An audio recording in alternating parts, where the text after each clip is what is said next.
بسم الله الرحمن الرحيم عن ابن عمر رضي الله تعالى عنهما قال قال رسول الله صلى الله تعالى عليه وسلم في الحديث لا تؤذوا المسلمين ولا تعيروهم ولا تتبعوا عوراتهم رواہ الترمذی۔ ابن عمر رضی اللہ تعالیٰ عنہما بیان فرماتے ہیں صعد رسول اللہ صلی اللہ علیہ وسلم المنبر، نبی کریم صلی اللہ علیہ وسلم ممبر پر تشریف فرما ہوئے، فنادا بصوت رفیع، اور حضور نے بلند آواز سے پکارا، فرمایا یا معشر من اسلم بلسانی ولم یفضل ایمان الی قلبی، اے ان لوگوں کی جماعت جو اپنی زبان سے تو اسلام لائے لیکن ایمان ان کے دلوں تک نہیں پہنچا۔ وجہ کیا ہے کہ دلوں تک نہیں پہنچا؟ سب سے پہلی لا تؤذوا المسلمین، سب سے پہلے فرمایا مسلمانوں کو تکلیف نہ دو، ولا تعیروہم، مسلمانوں کو کسی بھی معاملے میں عار نہ دلاؤ، ولا تتبعوا عوراتہم، اور مسلمانوں کے جو عیوب ہیں، پوشیدہ چیزیں ہیں، ان کے پیچھے نہ لگو، ان کو تلاش نہ کرو۔ کیوں؟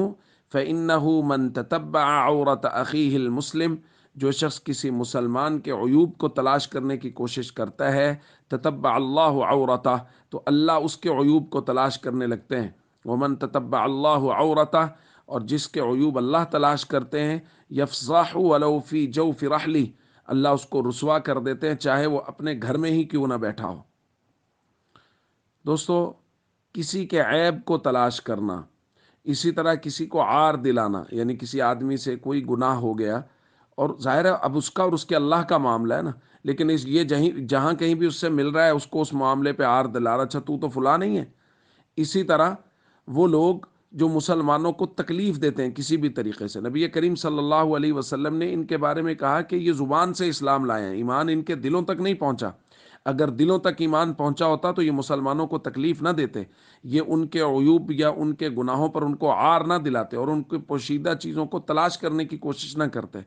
اور یہاں جو کہا گیا ہے کہ اللہ ان کے عیوب کو تلاش کرنے لگ جاتے ہیں، یہ محاورتاً کہا گیا، اللہ تو ہر کسی کے عیب کو جانتے ہیں، لہٰذا اگر اپنے عیوب پر پردہ ڈلوانا چاہتے ہیں تو اس کا نسخہ یہ ہے کہ مسلمانوں کے عیوب پہ پردہ ڈالیں۔ اگر خدا نخواستہ ہم مسلمانوں کے عیوب تلاش کرنے لگیں گے، پھر اللہ ہمیں گھر میں بیٹھے رسوا کر دیں گے۔